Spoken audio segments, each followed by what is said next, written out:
Okay, welcome everyone to the webinar, Opportunities and Practices for Soil Carbon Management in the Southwest Slopes of New South Wales by Dr Karl Andersson and Dr Cassandra Schefe, and brought to you by the Soil CRC. I'd like to start by acknowledging the traditional owners of this land on which we are coming from today, the Wiradjuri, and pay my respects to elders past, present and emerging.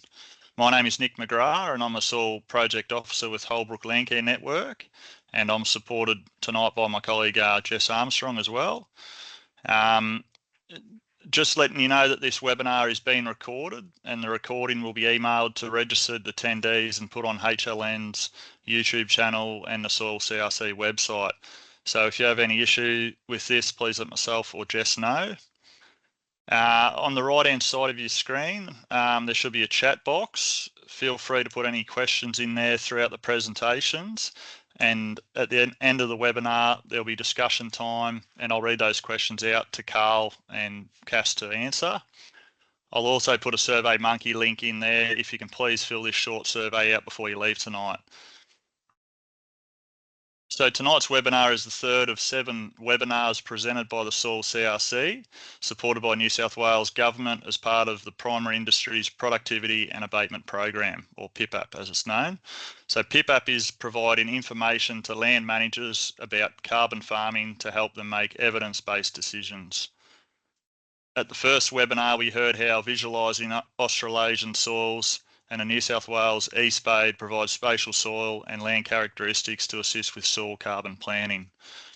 At the second webinar, we learn about the interpretation of soil data and land capability for considering the soil carbon project, including the factors above and below the ground impacting soil carbon, interpreting soil data to assess land suitability for increasing soil carbon, and identifying opportunities for additional land management practices to optimise soil carbon. Recordings of these webinars can be found at the New South Wales DPIRD website and the Soil Network of Knowledge website. So tonight our presenters will focus on our region soils, including soil carbon levels we can expect in our region, the factors that influence soil carbon levels, and the management practices that can increase soil carbon levels. And then I'll just hit the next slide.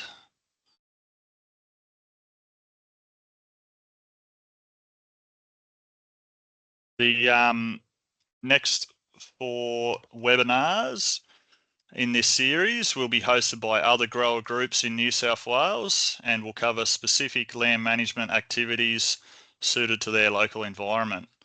So I'll stop sharing my screen, and if Cass and Karl want to start sharing theirs.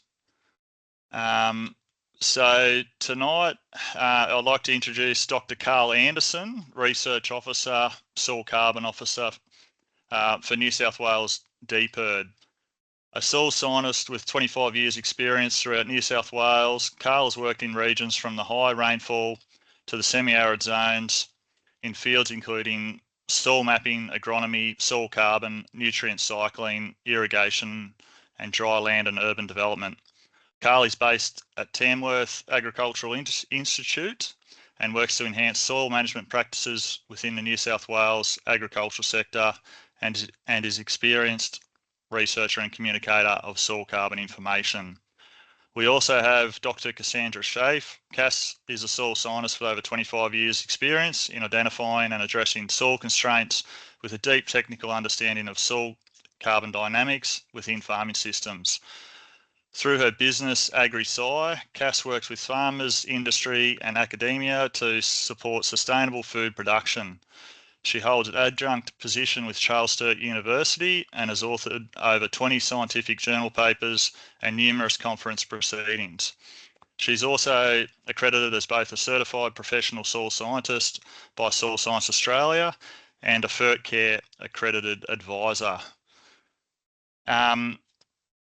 So take it away, Karl and Cass. Just a reminder that questions, put them in the chat box, and at the end of their presentations we'll go through those. So yeah, Carl and Cass, take it away when you're ready. Thank you, Nick. So I'll kick off proceedings, but we'll be very much a tag team, as Carl and I have very much complementary experience and understanding of the soils and systems in the region. So first of all, would like to, on behalf of both of us, to thank Holbrook Landcare and the Soil CRC for inviting us to chat with you guys tonight, and really looking to work through some of the really simple but really fundamental aspects of soil carbon in our systems and the region we work in, and then the impact of different farming systems. So what we'll cover tonight is an overview of the farming systems in the region and the soil types that we have in the Holbrook and surrounding regions. We'll just quickly touch on a bit of a refresh on how soil carbon is made to make sure we're all on the same page. Then we'll go through factors that affect potential soil carbon values in farming systems. We'll talk about some leaking wine barrels. How do we set up for carbon success? Looking at soil carbon then within our cropping systems and within our mixed farming grazing systems, and some final comments at the end around what this means in a carbon market or a financial system. So, Carl. We know Carl is experiencing. There we go. Thank you, Cass. Right? Okay. Thanks, everyone. So what we've got in front of us is a map from Nick, just showing the area that we're focusing on, coming from the high country in the east and falling down towards the plains there on the western side, which provides a really big range of properties and environmental conditions for soils to develop in. And underlying that, if you go next, Cass, thanks, are different rock types. In this map, things with a cross are granites. The general purple area is the sort of broad suite of older sedimentary rocks, which can contain quite a mix of materials that are often inverted. You can get fine and coarse and sort of hard and soft and salty and fresh type rocks in there. Giving us our soils, and there's a few other little orange bits showing up, which are some of the basalts that float over the top. And to be able to just have a closer look, if anyone's interested, if you go to the next one, Cass, this is a fairly new website, MinView. The address up the top might not be very clear, but it's MinView, MINVIEW. If you look for that, that's a really cool, handy website where you can zoom into where you are. There's legends on the left there to bring up, towns, roads, and geology layers. And as you zoom in, the legend on the right adjusts to where you are, and you can, click on it and find what it is. So anyway, that's just a little bit of a regional setting to talk about the next bit, which is the soils. So these are some profiles on granite parent material. The one on the right is from around Tumbarumba, and the same sort of material is at Wagga, which is the one in the middle. And again, the same sort of material is out of our region, but further west, out near Mount Hope, that one was. Rainfall falling as we go. Now, as these have developed in the landscape and under the climate, we can see that the one on the right there has got that dark layer at the top. And that's what we're talking about. That's the organic matter. It's really handy just to be able to see this. So that the dark stuff in soil is generally organic matter. When the influence of that, when there isn't much of that, the main colour driver is iron and different forms of iron. But the pale layer underneath in that profile, between the dark and the red, is the absence of organic matter and the absence of iron. And in fact, if iron's gone, pretty much everything else is gone, fertility-wise. So that's a really relatively infertile, sandy type of layer. And that's what you get developing on the sandy granites in high rainfall. Going to the middle one, that same material at a lower rainfall around Wagga, we do have a darkish layer at the surface. It's a little bit hard to see in that one, but it's there. There's a pale layer as well, which is not as not as depleted in the medium sort of rainfall. And it's a similar position in the landscape, but it's not as deep. So quite a different range there. And the one out west is just basically red and hasn't got much organic matter at the surface at all. So a clear sort of driver of a clear sort of influence there of what rainfall provides in organic matter. So just a thing that we can see what the soils are like. And just imagine the roots growing through this material. Fertility at the top, running through that second layer that can hold, can supply a bit of moisture, but then they'll get into the soil with more guts into that subsoil. If you just go to the next one, please, Cass. This is a range of soils on the sedimentary or the meta sediments around Wagga. These ones. So top of the slope going down, we obviously get deeper soils. The example there at the top of the slope with only shallow roots.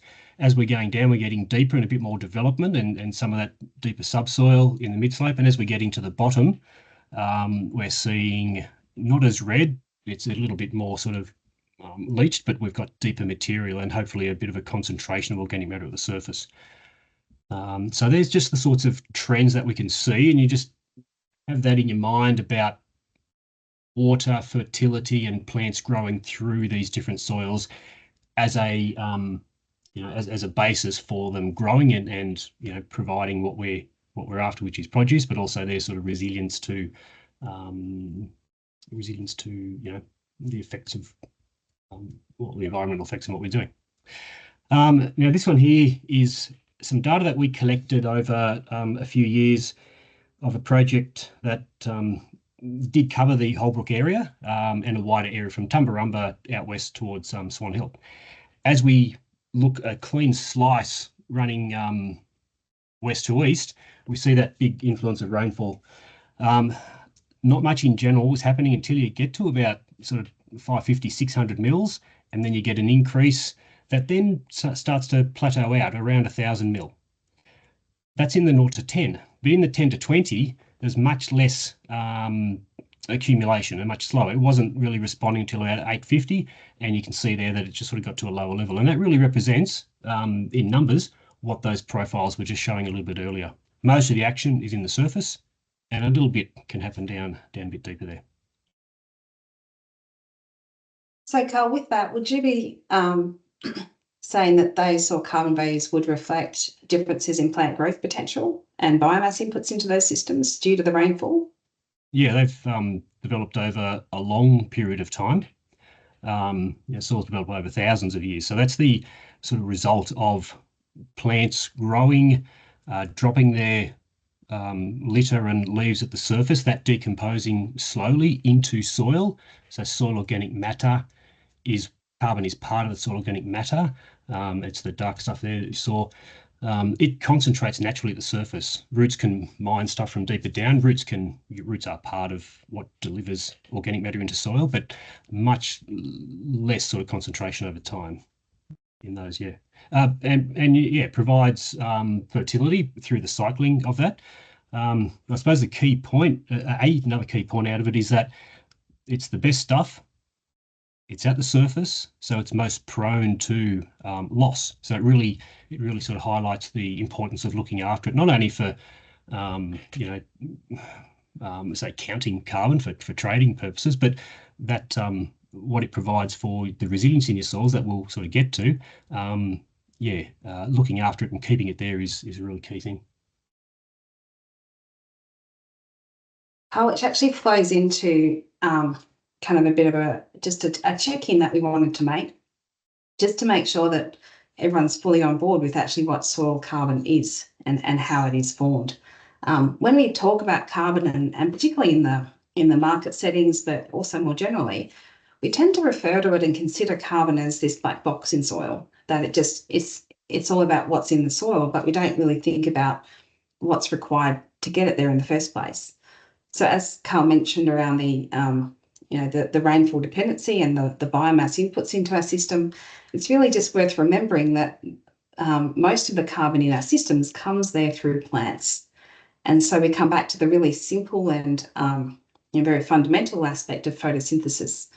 knowing that without plants in the system, we're really not capturing that biomass. So knowing that CO2 in the atmosphere gets captured through photosynthesis, converted into sugars and carbohydrates into the plant, and then that can move through into plant and root biomass. Then with our litter in the systems, we have microbes decomposing this material and breaking it down into organic matter, which is what we all refer to.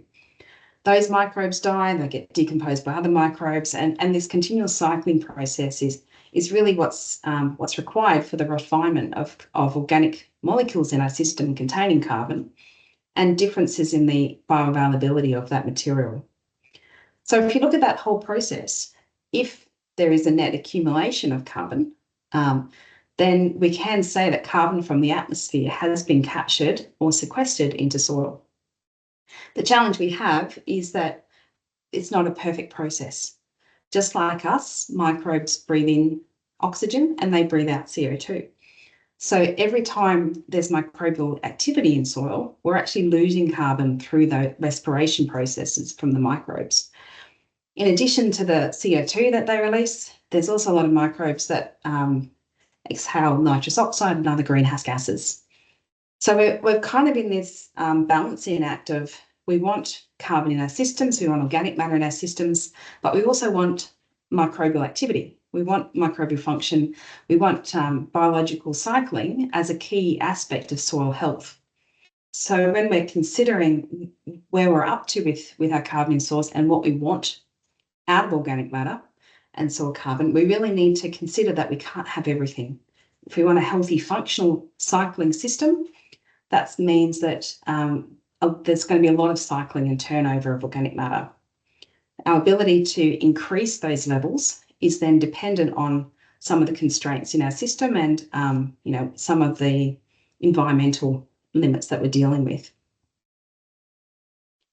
So in terms of those factors that affect potential soil carbon values, and Karl's certainly shown the range across a rainfall gradient, but at a really simple level, we know that climate is really important. So soils in subtropical and tropical regions can build more carbon because of that moist, warm conditions, which mean that we've got higher biomass inputs and higher biological activity. We also know that our soil type and condition is highly important in how much organic matter and carbon we can hold.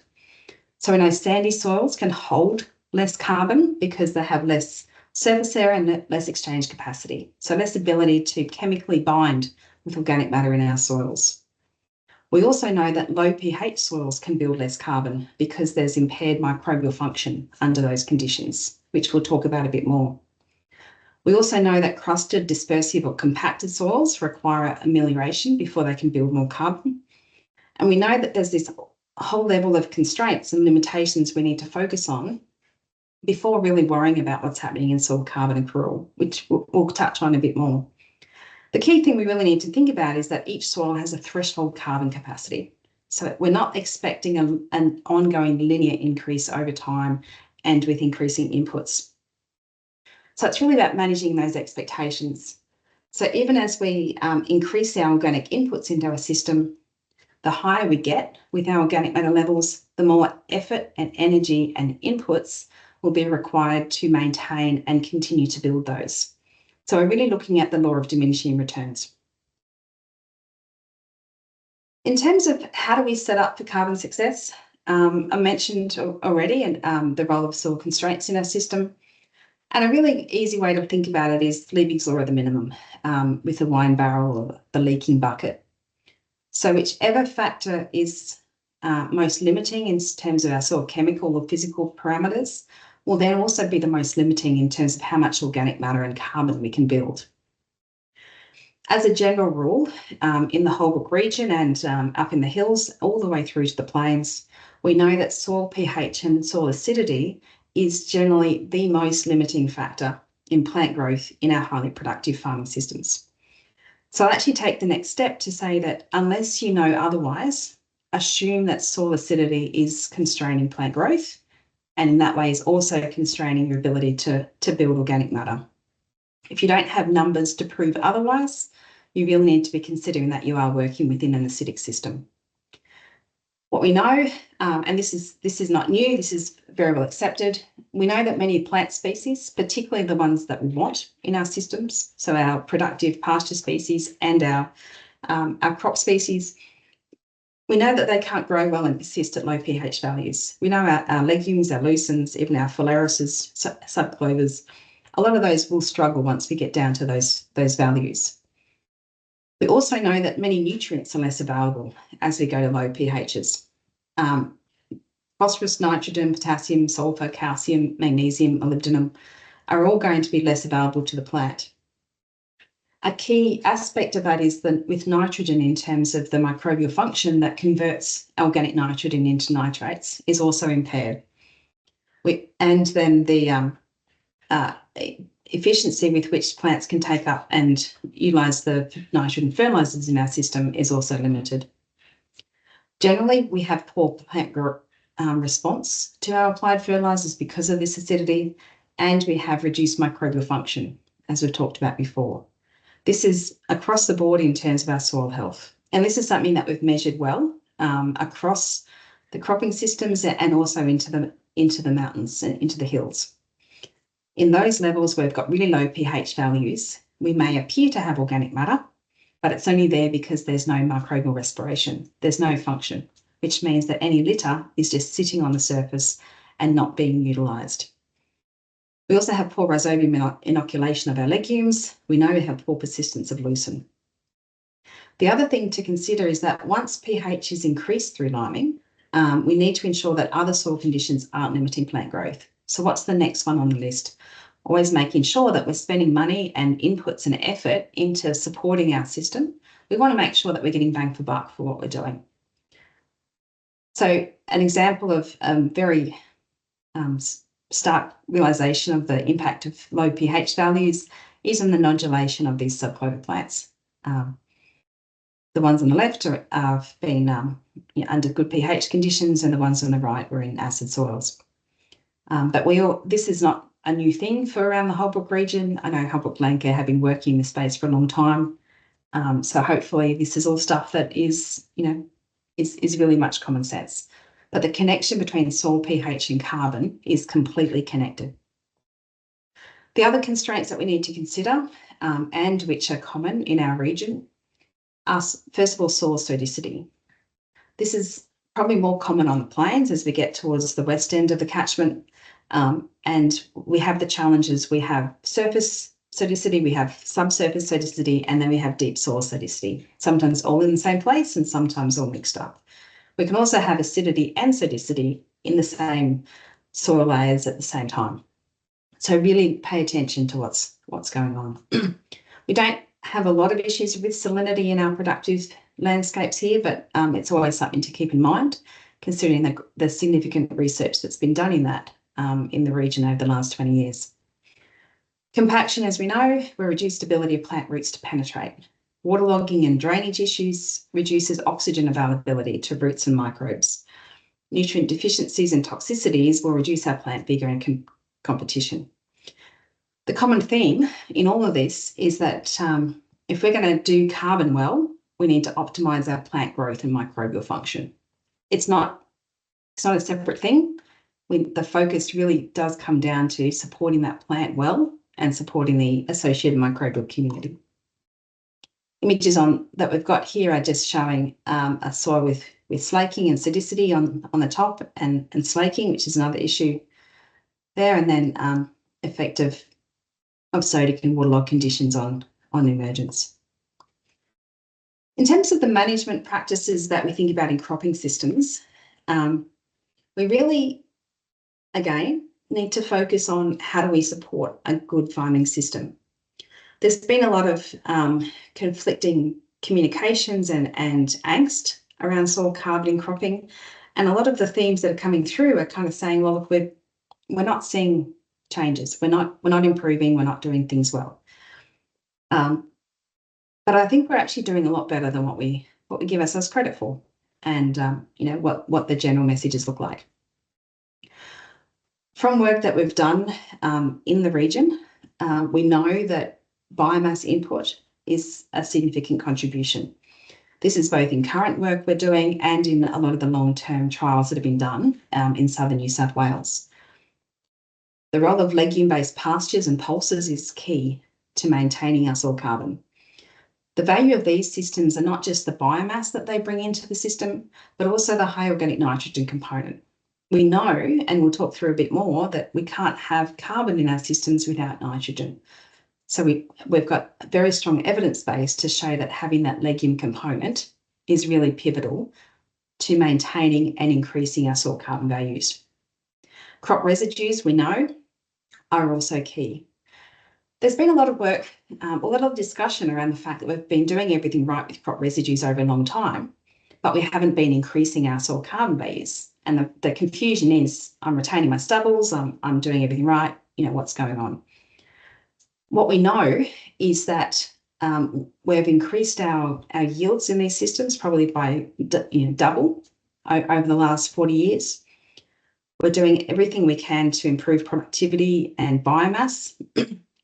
And we know that it's a cycling system. So we actually know, and I'll step through this a little bit further to demonstrate that we are doing a lot better with our residue inputs than what we actually think is going on. I've already mentioned soil constraint amelioration. So growing the best plant possible is key to improving the ability to hold organic matter and carbon.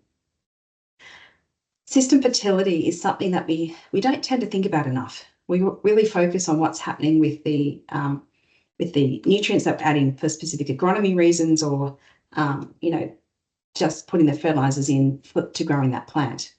But we know that we can't maintain or grow soil carbon without adequate nutrition.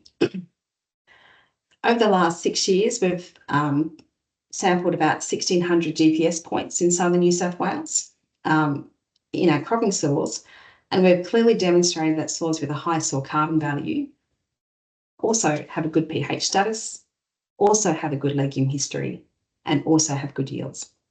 So that connection between biomass, yields, and carbon and good farming systems is really well related.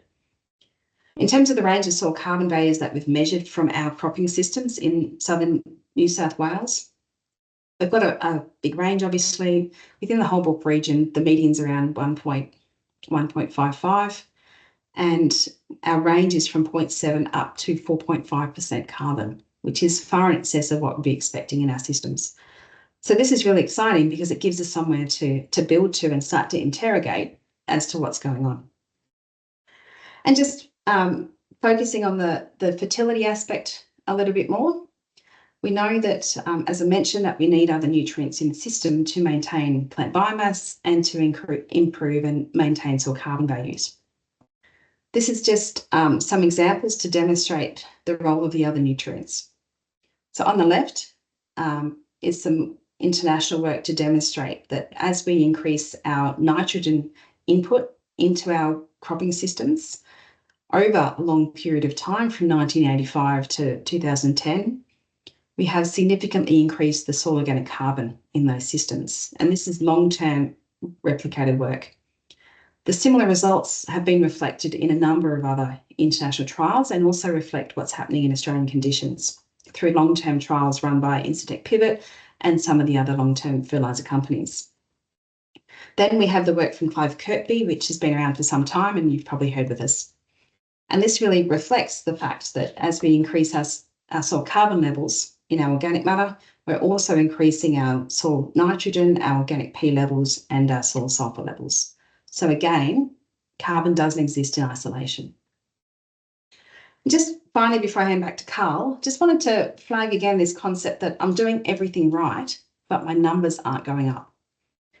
And if you can just work with me through this very, very simply, if we look at the fact that our stable organic matter in a system has a carbon to nitrogen ratio of about 10 to 1, so 10 units of carbon to 1 unit of nitrogen.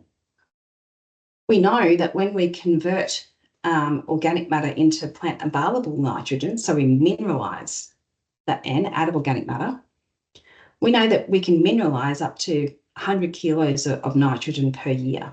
So that's organic matter nitrogen converted for plant use. Maintaining those ratios, which are environmentally stable, means that that process could result in the loss of up to 1,000 kilograms of carbon or a tonne of carbon lost as CO2, purely through microbial respiration and enzymatic activities.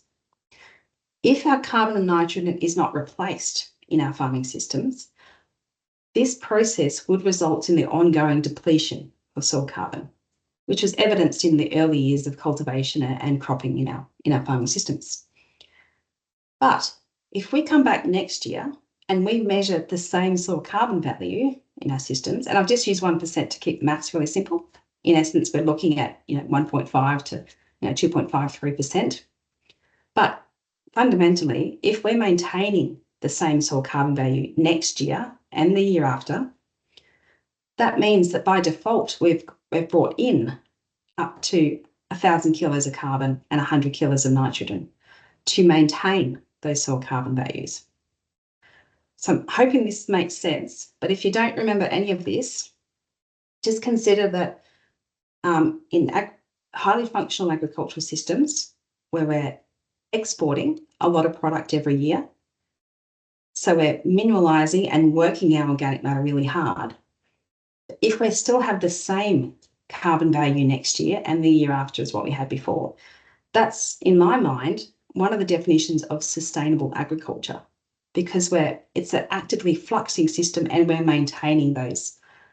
So that's something that we should be recognising and rewarding in our farming. So I'd like to hand back to Karl to give us a bit more of a focus on our grazing systems.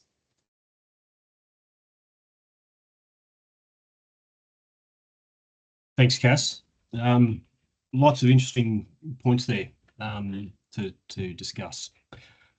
Okay, so management around carbon levels. If I link in just from what Cass was saying there about are levels moving or not, and she mentioned functioning, you can see, you could on one hand think that, oh, they're not going up, I'm doing something wrong, or I'm not hitting a target I want to get. But the fact that they're stable is supporting everything you just said, and it means it's a good sign that soils are functioning and doing all that cycling. The bugs that are there providing all these things, that it's a sign that they're alive rather than just increasing. And I think, Cassie, you might have mentioned already, or just in a separate conversation, how some areas where you can have quite high levels of carbon in the soil is in fact a sign or a result of things not functioning, where there's just build up and no cycling, where any of those constraints that Cass just mentioned are stopping the bugs working and not really sort of providing a support for what we're doing. Now, so going from that, like what can we do around carbon levels and well, importantly, really organic matter. Soil organic carbon sort of falls away and people just say carbon, but it's soil first and then organic second and then carbon. Soil's the most important thing. Organic is the cycling stuff, and then carbon's basically the backbone of it. We've got to remember the importance of the soil organic carbon, the soil organic matter really as well. Sarah McDonald did a review last year on the effects of grazing around Australia. So there's lots of talk around using grazing management to increase soil carbon levels. But what she found was there's only 30 papers, which is still a good number, that addressed grazing and soil carbon specifically. No overall effect on things like stocking rate, intensity, rotation, number of paddocks, period of rest, and all that sort of thing. Now, that just sort of supports what we're just talking about is a functioning system. What could be seen was that there could be more biomass and more ground cover under different grazing regimes, but not necessarily consistently more organic carbon. Which just goes, again, just reiterating the point of they're not parked systems, they're still operating. Yeah. So maybe the next slide. Thanks, Cass. And in a cropping system, sorry, This particular set of data was from work done at the Condo Research Station over a number of years, where there were different rotations or different management systems in place. So continuous crop or conventional cultivation, reduced tillage, permanent pasture, conservation cultivation, those various treatments. And what we've got in the on the left-hand side is our surface, 0 to 10 centimetres, and on the right, the 10 to 30 centimetres. So over time, all of the treatments were increasing in their carbon levels from 1.2, which I'll say is low, and we'll get back to that, increasing up through 1.8 or so. Great, but then we've got a drop. All of a sudden, it's disappeared. Now, a few things about that. There's a general increase over time, which is driven by environmental conditions. Relatively dry environment, a bit drier than where we're talking about, but an increase there. And what it seemed to be was that when there was a break in drought, say, or wetter periods, the bugs kicked into gear and broke down the organic matter that had accumulated. Now, again, going back, it's not a bad thing. This accumulation of organic matter in lay farming is about letting cycles sort of catch up, micronutrient cycles catch up. Organic matter is a massive store of not only P, but sulfur and nitrogen, and what looks like a loss of carbon is actually mineralization and resupply of those nutrients back into the system.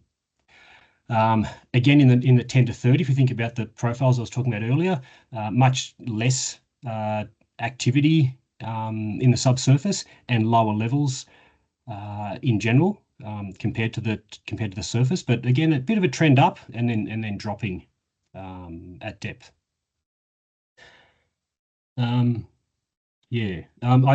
did mention a second ago what's a good level, and some of the things that Cass has been talking about. She touched on that slaking. When you're looking at your soil, a good level is where it's stable and resilient. Basically, doing that little test there, where she had some water in addition, put a little piece of soil in it. If it stays together, that's organic matter acting as ropes and glues and holding the particles together.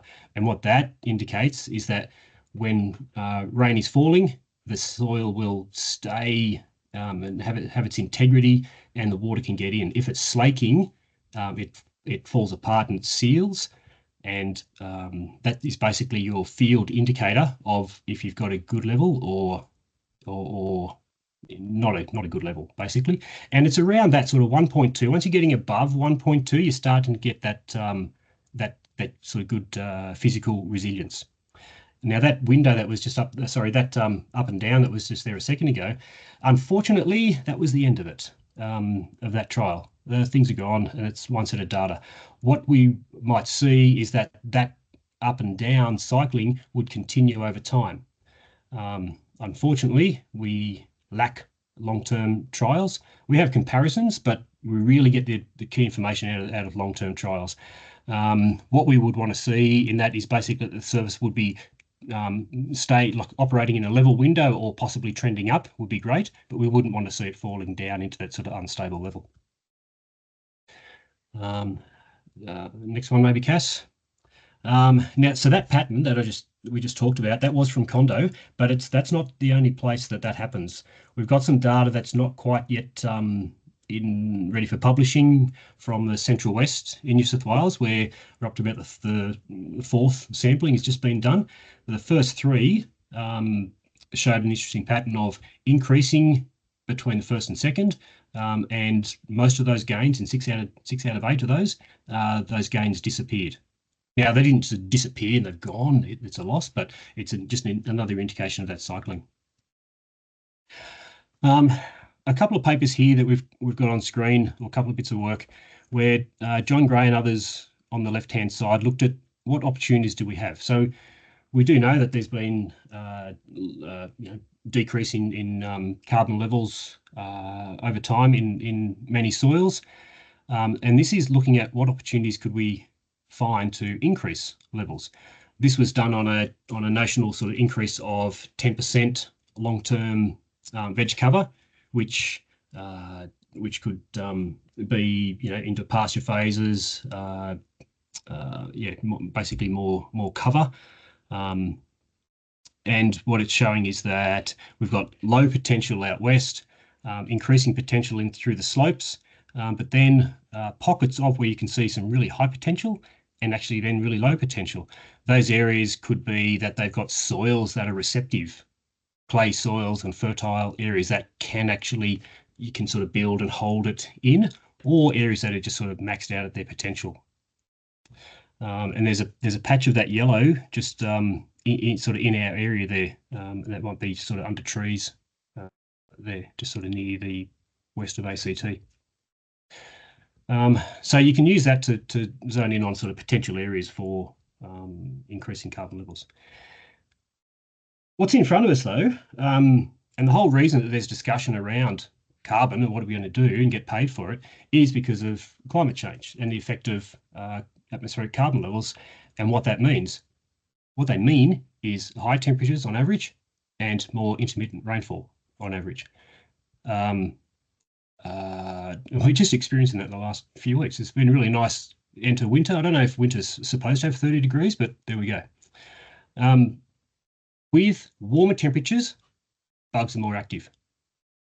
We get peat when it's cold and wet. When bugs are active, they can cycle through organic matter more quickly. So there's 4 maps there where we've got 2 scenarios of middle of the road or high emissions, so extra climate forcing into the 2050s or the 2090s. And the legend on the right, that's a little bit small, but what it's showing is up the top is 0 and it's going down to 40 odd. And it's all negative. All the projected effects of climate change are to stifle consistent production inputs and accelerate the opportunities for decomposition. So we are looking, we're going to struggle to hold on to what we've got. So it just sort of makes the management of what we do have all that more important, and the things that Cass has been talking about, you know, supporting and maintaining your productive systems. We'll do there, Cass, thanks. Okay, so this is the last little area before we wrap up for some questions. So just sort of leading into that idea that I just mentioned around carbon credits, some questions that you might want to ask of yourself or others if you're looking at undertaking a carbon project is around what commitments are required. There is a list of activities that are approved for carbon projects, which is what, you know, you're changing activity to sequester carbon. They're basically agronomic. In fact, I think they're all agronomic sets of advice to overcome constraints. Really, the requirement on you is for how long and what sort of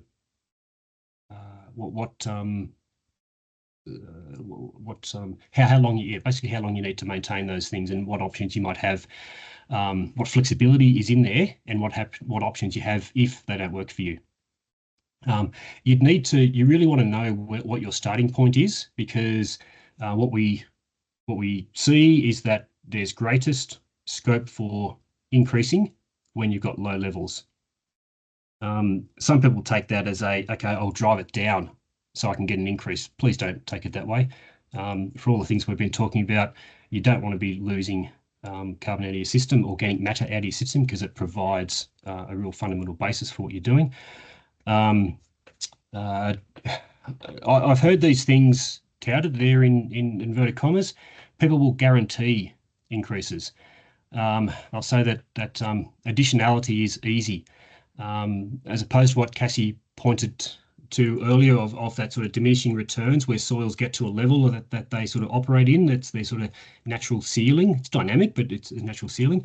People have made claims of infinite capacity for carbon in your soil. Hearing those sorts of things just should raise some antennas for you. And with all the work that we do and see, there's always, it's not always one way. So there are examples of where there's increases and decreases, as we've seen. If you're talking to someone, some of the questions you might ask are there any examples of success that they've had that's relevant to you and your systems? And importantly, where things may not have increased, and being open about that, and how rigorous is any proof around these activities that you might be getting into. So I guess sort of wrapping up a few ideas. Understanding what you've got and valuing what you've got is really important. There's different sources of information that we've looked at in the 3 webinars so far, and you can get a good idea of the starting point that you've got and have a look at your soils and what capacity they've got. Basically, you're looking to support and increase soil organic matter with inputs, which is plant growth, which is what you're after, and anything that lessens the outputs can help build it. So that's less disturbance and importantly less erosion. It is hard and slower to increase, so be realistic about that. But also on the flip side, it's really easy to lose it sometimes. We do know a lot about the dynamics of it, but sometimes there's still more to learn, because the long term, we just don't have many long term in situ trials. So some of those things that Cassie was talking about with the fertilizer companies that she's been working with, data out of those sorts of things is really important. Having that practices maintained on a place to see the dynamics, which gives much more information than just cross fence comparisons.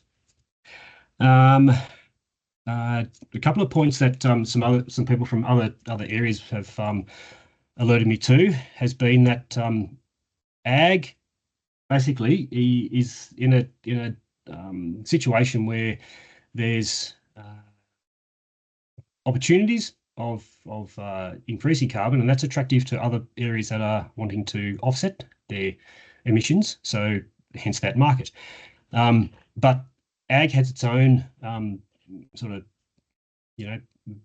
backyard to look after, and there's coming down the supply chain is interest for low emissions intensity farming systems. If you can quantify and show that you've got relatively low emissions for your production system, that would mean that you're a more attractive supplier for someone down the supply chain, because it gives them a lower footprint, and that ag itself will need to hold as much credits as it can for its own offsets before it's looking to support other areas. And Nick, sorry, Carl, if I can just finish up on that one as well with the market access point, is as we've been talking about before, the key essence around soil carbon maintenance and building in our systems is around supporting the best possible plants that we can grow. In the same way with our low emissions intensity farming systems, our ability to demonstrate through the supply chain that we are doing well is fundamentally around demonstrating good farming practices. If we can grow the best plant, we can grow the best productivity, sell off the weights of cattle or cropping or hay, whatever it is that our commodities are. If we can produce those well and use our inputs well and efficiently to produce that, by default, that will be reducing the intensity of the emissions required to create that product. So when we're looking at low emissions farming, looking at how we report and support those kind of systems, rather than focusing on soil carbon, rather than focusing on emissions, if we focus on doing our best farming practices that we can, that are the best systems in our environment, that's where we're going to really make those gains. And there's already some programs working in this space, such as the Cool Soil Initiative and others, which are looking at how we can support farmers in those reporting the low emission systems and working with companies to understand what they need. So just a bit more context around that last point. Thank you, Karl.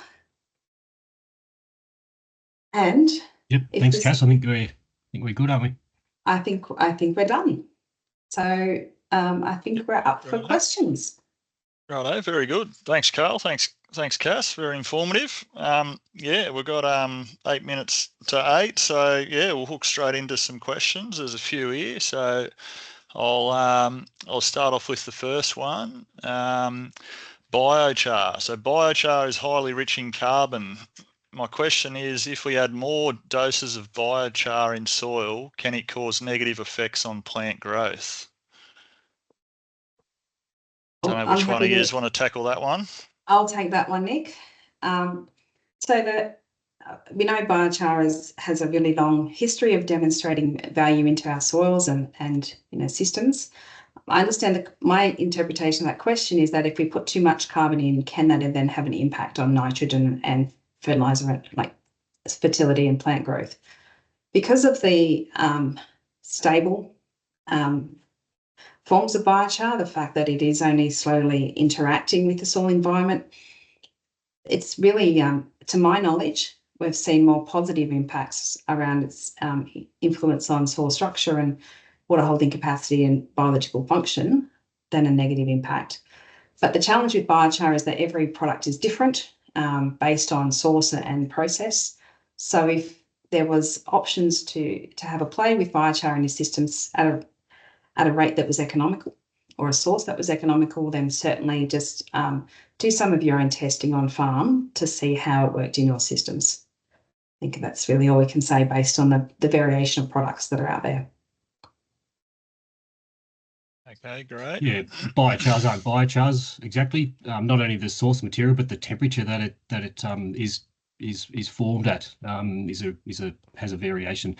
But there are the physical things that you just said. It can improve nutrient retention and cycling as well, and it has a liming effect often. And the overall benefit is sort of shown of where they were found and how they were found. They were called terra preta. They were found in the Amazon thousands of years after they were made by the peoples there. These areas in what are quite depleted soils, tropical soils, these areas were found as much more productive, and then they found what was there was these biochar filled soils. So yeah, overall quite good. Very good. I'll go to the next question. In an earlier slide, Karl presented with 3 profiles, soil profiles. The one in the high rainfall zone had minimal carbon at deeper layers. Could deep-rooted pasture species address this? Well, address or change. It's basically a sign of how they develop. That's what's happened over many thousands of years. That pattern. So it's sort of a definition of a topsoil has more organic matter, and that pale layer that I showed is one of those ones in those sort of sandier materials that are depleted naturally. How could you increase it? Some of the ideas and interest around carbon at depth can stem from there being, when we look at it and measure the organic matter at depth, the carbon at depth, is that it's older. And so the idea becomes, well, if it's older there, that means it will last for longer. But what it instead really shows, I think, is that it's taken. Yeah, that might be 3,000-4,000 years old. But what that actually means is that over not just last year, not just the last cropping cycle or pasture phase, and not only just after, since your old man was there, since ag started, but over that amount of time, 4,000 years, and all we've got is 0.5%. That's pretty much a situation of how it's going to be. And in fact, putting some of those nutrient cycles that Cass was talking about, there's work to show that fresh organic matter, whether through roots or exudates, into subsoils can prime the system. So supply of fresh nutrients and easily mineralizable energy can actually get the bugs kicked into gear, and they can then not only eat that stuff up, but they decompose the older material that's been there as well. So again, yeah, it's all just a cycle, and things functioning is great. And I guess what I was just showing is how carbon is distributed through the profile in general. Yep. And Karl, if I can add to that, we've also done some research to show that if we add fresh organic matter to the surface, so compost, manures, very carbohydrate-rich organic materials, that can also have a priming effect, which sparks up the microbial community, cracks through that organic matter that you've added, and then can also eat into that prior organic matter or the pre-existing carbon. So if we do like a stimulus package of adding amendments, really fresh carbohydrate-rich amendments, and we don't manage those inputs to sustain increased biomass into the future, we can actually go backwards through creating a hordes of hungry microbes that crunch through everything, and then they breed up, and there's lots more of them, increased populations, and then they go hunting for anything else they can find. So it's completely complex and painful most of the time. Yeah. And not a bad thing for all that. That's all that cycling and functioning soil. And nor are roots at depth a bad thing. I'm not saying that at all. Right, they're accessing more moisture. They hold on through droughts. The difference between plants that survive or not through droughts can be their rooting depth, or whether that's making it through hard layers, or just things that can naturally go deeper, find water reserves, fill grain. It's really important for filling grain, dry pinch at the end of the season. All that sort of stuff is great. Things that can punch through hard layers can create channels for roots to follow and break things up. Like it's all interesting and important, but it's not just. I suppose we fall back to carbon just for its own sake, but it's part of a system. Mm-hmm. Yep, great. Next question. I see you've answered it, Cass, I believe in the chat, but if you could expand on that. So the question is there an optimum crop rotation for improving soil carbon?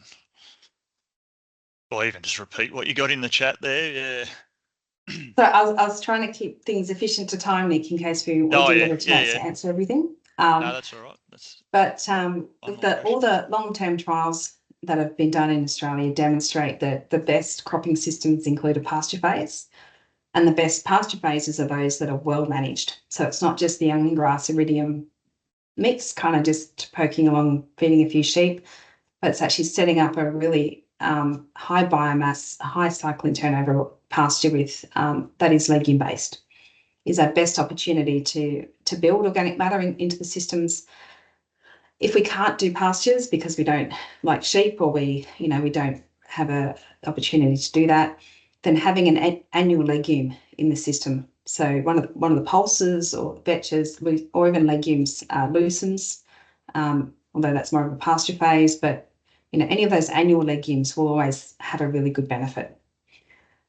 The kicker as well is obviously we want to get the most out of those legumes, which means we have to be ensuring that our pHs are good, that we're not waterlogging, we're supporting the biomass nitrogen contribution of those legumes as best as we can, and ensuring that our fertility of our other nutrients are in play to, again, really fire that system up so it can have maximum benefit going forward. And so this is what the long-term trials have shown. In current work that we've got with the Cool Soil Initiative and other programs, we're consistently seeing these rotations kind of coming to the fore, and having all these benefits in addition to what we know about the nitrogen cycling. But the combination of a legume plus good fertility plus managing soil constraints is our best chance to do well. And part of that as well includes managing livestock well and looking after the soil physical condition. Often you can get to the end of a pasture phase and the soil is compacted. If livestock have been on there when it's wet or it's too bare, and physically it's just the soil is squashed. And what that can mean is that well, people have got to rip it to open up and make a seed bed to get something growing again. That ripping is a key reason why you get a lot of mineralisation happening. It's often attributed to, well, you move out of a pasture phase into a crop and you've got lower carbon levels. Some of that is actually that ripping that can be part of it. Some of the work that we, that big data that I mentioned earlier with the trend from east to west, when you get into sort of out of a controlled environment, out of a controlled sort of trial back into the paddock in reality, we could actually find that there were areas where cropping soils had higher carbon levels than pasture soils, just from how they're managed in the end. It still comes down to good management for whatever it is that you're doing. That's a good segue, Karl, into the final question we got here in the chat. What are the likely percentage increases in soil organic carbon expected with changed land management? What practice would provide the maximum and most stable increase in soil carbon? Practice, having a nice fertile soil with good rain.